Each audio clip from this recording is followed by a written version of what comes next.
আজকের এই প্রতিবেদনে এমন কিছু এক্সক্লুসিভ ফুটেজ আর প্রমাণ আমি আপনাদের দেখাবো, যা দেখে আপনিও বলবেন যে সত্যি এবার একটা মহাযুদ্ধ হচ্ছে। ইসরায়েলের যে বাসিন্দারা এতদিন বুক ফুলিয়ে ঘুরে বেড়াতো, তারা আজ মাঝরাতে বাড়ি গাড়ি ফেলে কিভাবে প্রাণ হাতে করে পালাচ্ছে, তার এমন কিছু ছবি সামনে এসেছে যা কেউ কখনো কল্পনাও করেনি। ডিমোনার নিউক্লিয়ার চুল্লির উপর ঠিক কী ঘটেছে, কেন ইসরায়েলের আকাশে হঠাৎ নীল রঙের একটা বিশাল বিস্ফোরণ হলো, কি এমন ঘটলো গতকাল মধ্যরাতে যা তাদের এই অবস্থায় নিয়ে গেল, সমস্ত খবর জানতে হলে আগামী 10 মিনিট কিন্তু আমার সাথেই থাকতে হবে।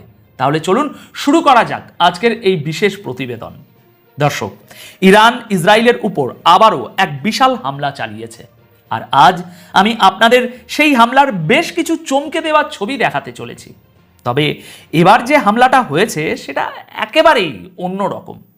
ইরানের ছোড়া এই মিসাইলকে মহাশূন্যে বা স্পেসে ইন্টারসেপ্ট করা হয়েছে।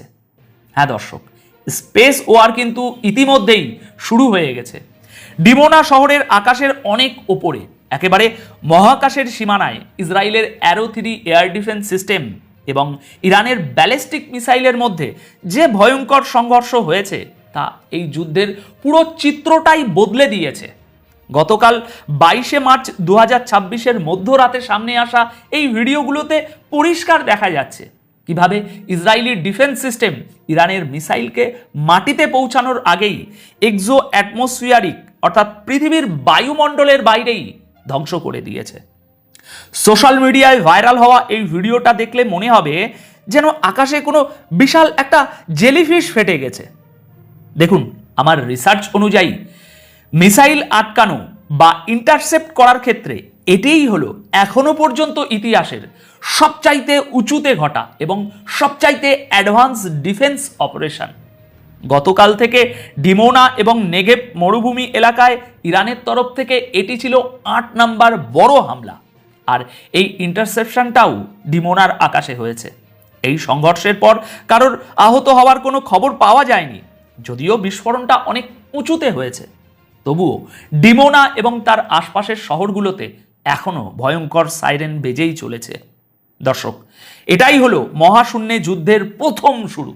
ডিমোনার পারমাণবিক চুল্লিকে নিশানা করে ছোড়া ইরানের এই মিসাইলটিকে অ্যারো 3 স্পেসেই শেষ করে দিয়েছে। এই সিস্টেমটিকে ইসরায়েলের নিরাপত্তার শেষ এবং সবচেয়ে মজবুত দেওয়াল মনে করা হয়, আর একে তৈরিই করা হয়েছে ব্যালিস্টিক মিসাইলগুলোকে মহাশূন্যে ধ্বংস করার জন্য। এখন এই সাফল্যে নেতানিয়াহু আইডিএফের পিঠ চাপড়ে প্রশংসা করেছেন।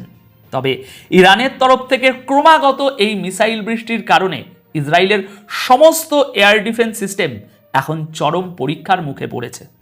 দেখুন, এই অ্যারো সিস্টেমকে ডিজাইনই করা হয়েছে বায়ুমণ্ডল বা মাটি থেকে 100 কিলোমিটার উপরে মিসাইলকে ইন্টারসেপ্ট করার জন্য।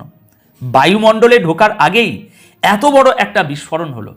আমার তো মনে হয় কে জানে সেখানে কি কি গ্যাসের মিশ্রণ ঘটেছিল, যার কারণে আকাশে হঠাৎ করে এমন নীল রঙের একটা বিস্ফোরণ দেখা গেল।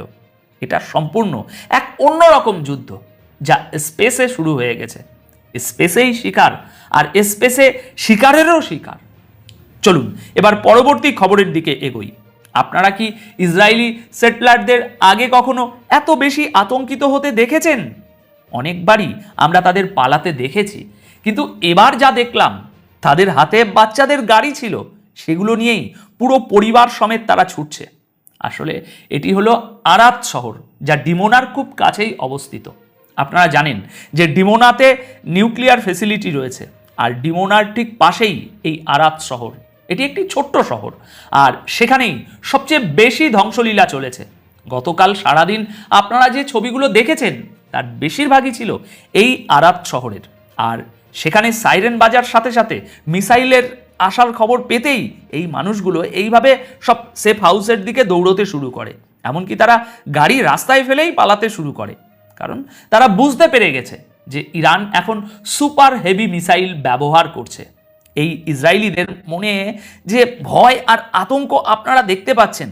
আপনারা ভিডিওতে আবার দেখুন তারা কিভাবে পালাচ্ছে। ডজন ডজন মানুষ, পুরো পরিবার নিয়ে তারা বেরিয়ে পড়ছে যে কোনো মূল্যে। দ্রুত ছুটে গিয়ে তারা একটা নিরাপদ ছাদের নিচে আশ্রয় নিতে চাইছে। দেখুন, ইসরায়েলের সাধারণ মানুষের দিনরাত এখন এভাবেই কাটছে। গতকাল 22শে মার্চ রাত 10:25 এই ভিডিওটি সামনে এসেছে। এছাড়াও ইরান গতকাল রাতে প্রচুর ড্রোন লঞ্চ করেছে। প্রেস টিভি রাত 11:15 নাগাদ এই নিয়ে একটি ভিডিও শেয়ার করেছে। এই সমস্ত ড্রোন ইসরায়েলের দিকে এবং আমেরিকার সামরিক ঘাঁটিগুলোর দিকে ছোড়া হয়েছে।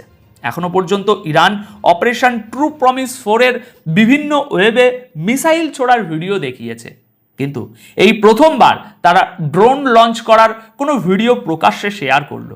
এর পেছনেও গভীর কোনো অর্থ লুকিয়ে থাকতে পারে।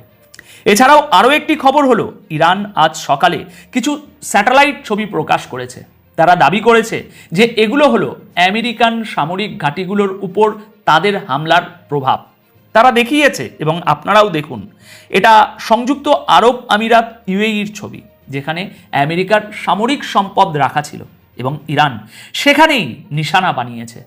যে স্যাটেলাইট ছবিগুলো সামনে এসেছে তা থেকে স্পষ্ট বোঝা যাচ্ছে যে ইউএইর ফুজাইরা এমিরেটসের যে বন্দর বা পোর্ট রয়েছে, সেখানে ফুয়েল স্টোরেজ পাম্পিং স্টেশনে ব্যাপক ক্ষয়ক্ষতি হয়েছে। ইরান ছবিগুলোতে লাল দাগ দিয়ে এই ক্ষতির জায়গাগুলো একেবারে প্রকাশ্যে প্রকাশ করে দিয়েছে। এখন ভিডিওর শেষে এসে এবার একটু গভীরভাবে ভাবার সময় এসেছে। দেখুন, স্পেসে বা মহাশূন্যে ব্যালিস্টিক মিসাইল ইন্টারসেপ্ট করার মানে কি জানেন? এর মানে হলো ইরান তাদের সুপার হেভি মিসাইল দিয়ে ইসরায়েলের ডিফেন্স সিস্টেমের একদম চূড়ান্ত সীমা বা লিমিট টেস্ট করছে। ইসরায়েল হয়তো আজ অ্যারো 3 দিয়ে একটা মিসাইল আটকেছে, কিন্তু এই একটা অ্যারো 3 মিসাইলের দাম কত জানেন? Million million dollar. ইরান খুব ঠান্ডা মাথায় ইসরায়েলকে আর্থিকভাবে রক্তশূন্য করার খেলা খেলছে। আর দ্বিতীয় যে বিষয়টা সবচেয়ে বেশি নজর কাড়ার মতো, তা হলো সাইকোলজিক্যাল ওয়ারফেয়ার। ওই যে সাধারণ ইসরায়েলিদের আপনারা বাড়িঘর ছেড়ে পালাতে দেখলেন, ওটাই হলো ইরানের আসল জয়। একটা দেশের সাধারণ মানুষের মনে যখন এই ভয় ঢুকে যায় যে তাদের সরকার আর তাদের বাঁচাতে পারছে না, তখন সেটা সেই দেশের পতন ভেতর থেকে শুরু করার মতো কাজ হয়ে দাঁড়ায়।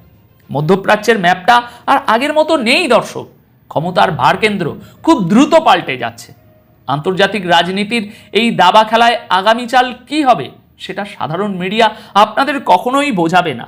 আর সেই লুকিয়ে থাকা সত্যটা সহজ বাংলায় আপনাদের সামনে বিশ্লেষণ করাই আমার কাজ।